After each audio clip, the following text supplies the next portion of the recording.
नमस्कार, स्वागत है आपका हमारे चैनल पर। मैं हूं आपके साथ शिप्रा सैनी। भारतीय किसान यूनियन के नेता राकेश टिकैत कांग्रेस पार्टी का मोहरा बन चुके हैं। दरअसल ये हम नहीं कह रहे हैं, बल्कि खुद राकेश टिकैत अपनी पोल समय समय पर खोलते नजर आते हैं और एक बार फिर से राकेश टिकैत ने जो बयान दिया है वो यही दिखाता है।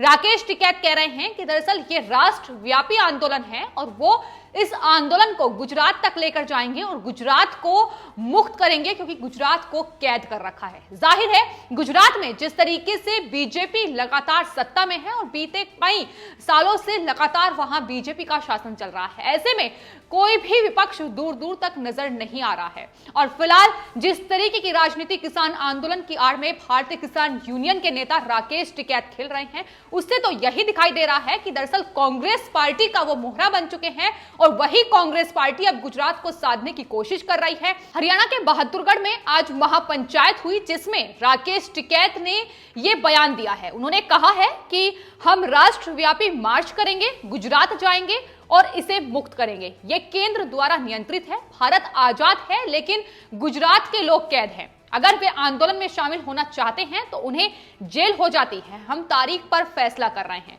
यह राकेश टिकैत का बयान है। राकेश टिकैत दरअसल अपने बयानों को पलटने के लिए ही जाने जाते हैं। किस तरीके से वो पहले बयान देते हैं, उसके बाद उस पर तुरंत यूटर्न मान लेते हैं, इसकी वानगी हर रोज दिखाई देती है। हाल ही में उन्होंने ये भी ऐलान किया कि दरअसल 2 अक्टूबर तक वो इस किसान आंदोलन को जारी रखेंगे, लेकिन उसके बाद संयुक्त किसान मोर्चा में फूट पड़ती नजर आई। संयुक्त किसान मोर्चा के नेता गुरनाम सिंह चौधरी ने राकेश टिकैत के इस बयान को लेकर उन पर निशाना साधा। उन्होंने कहा कि दरअसल ये संयुक्त किसान मोर्चा का बयान नहीं है, बल्कि अकेले राकेश टिकैत का बयान है। उन्होंने इस बयान को हंसी का पात्र करार दिया था। साफ तौर पर संयुक्त किसान मोर्चा में इस बयान को लेकर फूट पड़ती नजर आई थी। गुरनाम सिंह चौधरी का यह कहना था कि जब तक कृषि कानून वापस नहीं होंगे तब तक यह किसान आंदोलन जारी रहेगा। वहीं राकेश टिकैत का यह कहना था कि वो 2 अक्टूबर तक इस किसान आंदोलन को जारी रखेंगे। 2 अक्टूबर इसलिए क्योंकि यूपी विधानसभा का जो सत्र है वो अक्टूबर नवंबर के महीने में खत्म हो रहा है। इससे पहले उन्हें अपनी चुनावी पूरी जो राह है वो तैयार करनी है। इस कड़ी में उन्होंने ये बयान दिया था, लेकिन चूंकि अब फजीहत होती नजर आ रही है तो ऐसे में वो अपने बयानों से यू टर्न लेते भी नजर आ रहे हैं।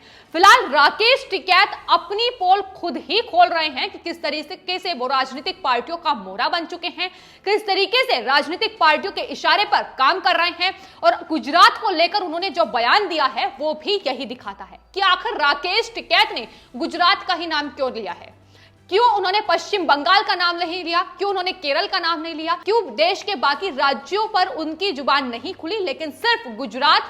चूंकि गुजरात में बीजेपी का शासन चल रहा है, ऐसे में तमाम विपक्षी पार्टियां इस पुरजोर कोशिश में हैं और खासतौर पर कांग्रेस पार्टी की गुजरात को साधा जाए तो गुजरात को घेरने की कोशिश कर रहे हैं। लेकिन सोशल मीडिया पर लोग अब लगातार राकेश टिकैत को लेकर सवाल खड़े कर रहे हैं। उन्होंने कहा कि दरअसल राकेश टिकैत किसान नेता नहीं बल्कि राजनीतिक नेता बन चुके हैं। वो सिर्फ और सिर्फ अपनी राह अब इस किसान आंदोलन की आड़ में तलाश रहे हैं। कभी वो कांग्रेस पार्टी के साथ मिलकर चुनावी सभा में नजर आते हैं तो कभी आम आदमी पार्टी के साथ मिलकर। तो हरियाणा के बहादुरगढ़ में महापंचायत को संबोधित करने के बाद मीडिया से राकेश टिकैत मुखातिब हुए तो उन्होंने कई अहम बातें कही। अपने 2 अक्टूबर वाले बयान पर यू टर्न ले लिया कि किस तरीके से राजनीतिक पार्टी का मोहरा बनकर अब वो अपने बयान से पलट रहे हैं, इसकी वानगी भी देखने को मिली। उन्होंने कहा कि हम पंचायती प्रणाली को मानने वाले लोग हैं। हम फैसलों के बीच में ना पंच बदलते हैं और ना ही मंच बदलते हैं। टिकैत ने कहा कि हमारा जो दफ्तर है वो सिंघू बॉर्डर पर ही रहेगा और हमारे लोग भी वहीं रहेंगे। जो सरकार की लाइन थी बातचीत करने की, उसी लाइन पर बातचीत कर लें, अभी कर लें या आने वाले वक्त में कर लें या फिर 1 या 1.5 साल बाद कर लें, क्योंकि वो जब तक वहां डटे रहेंगे जब तक ये कृषि कानून वापस नहीं होगा। तो राकेश टिकैत अब जिस तरीके की राजनीति खेल रहे हैं, जिस तरीके से अपने बयान से लगातार यू टर्न ले रहे हैं, उस पर अब सवाल खड़े हो रहे हैं। सवाल इसलिए खड़े हो रहे हैं क्योंकि किसान संगठन के नेता गुरनाम सिंह चौधरी ने हाल ही में यह बयान दिया था कि राकेश टिकैत आखिर क्यों ऐसे बयान दे रहे हैं। जाहिर सी बात है राजनीतिक मंच उन्होंने इस किसान आंदोलन के मंच को बना लिया है। तमाम पार्टियों के साथ वो एकजुट नजर आते हैं। कांग्रेस पार्टी खासतौर पर उनकी महापंचायत में नजर आ जाती है तो उसकी नाराजगी भी किसान संगठन के दूसरे नेताओं ने जाहिर की थी और यही वजह है कि अब उन्हें अपने इस बयान से यू टर्न लेना पड़ा है। लेकिन बीते जिस तरीके से लोकसभा और विधानसभा के उत्तर प्रदेश में चुनाव हुए हैं, इस चुनाव में कभी कांग्रेस पार्टी तो कभी राष्ट्रीय लोकदल के साथ राकेश टिकैत ने अपनी सत्ता पाने की कोशिश की है, लेकिन हर बार जमानत ही जब्त हुई है। तो कहीं भी राकेश टिकैत का वर्चस्व नजर नहीं आता है। लेकिन एक बार फिर से कोशिश यही है कि अपने आप को नेता के तौर पर खड़ा किया जाए इस किसान आंदोलन की आड़ में। राकेश टिकैत पर सवाल इसलिए भी उठते रहे हैं कि गाजीपुर बॉर्डर, वो बॉर्डर जहां किसान आंदोलनकारी शुरू से डटे हुए थे और आखिर में जब दिल्ली हिंसा हुई, उसके बाद जब गाजीपुर बॉर्डर खाली होने लगा और खाली करने का ऐलान गाजियाबाद पुलिस प्रशासन की ओर से कर दिया गया था, ऐसे में उन्होंने एक नई चाल चली। जाहिर है उनके जो आंसुओं का असर था वो एक बार फिर से गाजीपुर बॉर्डर पर जो आंदोलनकारी हैं उनमें जान फूंकने का उन्होंने काम किया। और उसके बाद तमाम राजनीतिक पार्टियों के जो फोन कॉल राकेश टिकैत के पास आए हैं, उसको लेकर भी सवाल खड़े हुए कि किस तरीके से जो गाजीपुर बॉर्डर खाली होने की कगार पर था, लेकिन उसके बाद आंसुओं का वो ड्रामा राकेश टिकैत के कि उसके बाद राकेश टिकैत के पास आम आदमी पार्टी से अरविंद केजरीवाल, राहुल गांधी, अखिलेश यादव, इन तमाम नेताओं के फोन कॉल पहुंचे और इस किसान आंदोलन में जान फूंकने की कोशिश की गई। यही वजह है कि कांग्रेस पार्टी की ओर से बार बार हर पंचायत में प्रियंका गांधी वाड्रा हो या राहुल गांधी हो शिरकत करते हैं तो एक ही बात कहते हैं कि दरअसल जब तक ये कृषि कानून वापस नहीं होगा, जब तक सरकार की ओर से इसे रद्द नहीं किया जाएगा, तब तक किसान बॉर्डर्स पर डटे रहें। कांग्रेस पार्टी उनके साथ खड़ी है। तो किस तरीके से बहकाकर बरगलाकर किसानों को ये लोग जबरदस्ती बैठाए रखे हैं, इसकी बानगी हर रोज किसान पंचायत जो हो रही है उसमें देखने को मिल जाती है।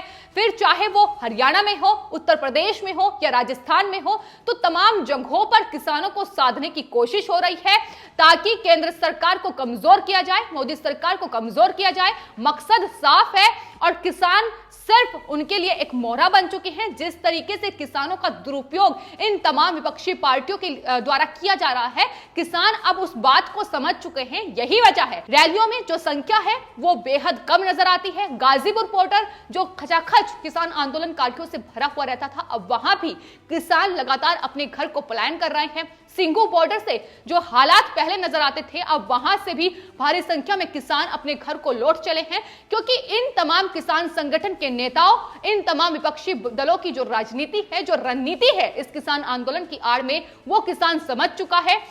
दिल्ली हिंसा के बाद जब यह पूरा किसान आंदोलन कमजोर पड़ रहा था, तो तब यही तमाम किसान संगठन के नेता थे और खासतौर पर राकेश टिकैत और कांग्रेस पार्टी जो पुरजोर कोशिश में थी कि किसी भी तरीके से इन्हें बरगलाकर इस बॉर्डर पर बैठाया जा सके ताकि अपनी जो राजनीति है उसे फीका ना पड़ जाए। वो उसको लेकर लगातार वो इस कोशिश में है कि किसान आंदोलनकारियों को बॉर्डर्स पर डटाए रखे। और यही वजह है कि अब किसान महापंचायतों में न सिर्फ किसानों के मुद्दों को रखा जा रहा है, बल्कि तमाम राजनीतिक पार्टियां अपनी सियासी रोटियां सेक रही हैं। उत्तर प्रदेश सरकार को घेरने की कोशिश इस किसान महापंचायत की ओर से की जा रही है, जिसमें प्रियंका गांधी वाड्रा नजर आती हैं, तमाम आम आदमी पार्टी के नेता पहुंच जाते हैं। तो राकेश टिकैत पर एक बड़ा सवाल इसलिए उठ रहा है क्योंकि वो इस वक्त कांग्रेस पार्टी का मोहरा बनकर पूरी तरीके से काम कर रहे हैं। यही वजह है कि गुरनाम सिंह चढ़नी हो या दर्शनपाल सिंह हो, ये तमाम किसान संगठन के नेता अब राकेश टिकैत पर हमलावर नजर आ रहे हैं, क्योंकि संयुक्त किसान मोर्चा का जो उद्देश्य था उससे राकेश टिकैत पूरी तरीके से भटक चुके हैं। अपने ही अलग अलग बयान हर समय पर देते नजर आते हैं और कभी वो चक्का जाम को लेकर ऐसा बयान देते हैं कि संयुक्त मोर्चा के दूसरे किसानों को पसंद नहीं आता है। दर्शनपाल सिंह ने इसको लेकर भी सवाल खड़े किए थे। वहीं अब जिस तरीके से 2 अक्टूबर तक इस किसान आंदोलन को लेकर राकेश टिकैत ने जो बयान दिया था उस पर आपत्ति जाहिर की गई, तो उस पर भी यू टर्न लेते नजर आए, अपने बयान से लगातार पलटते ही नजर आए हैं।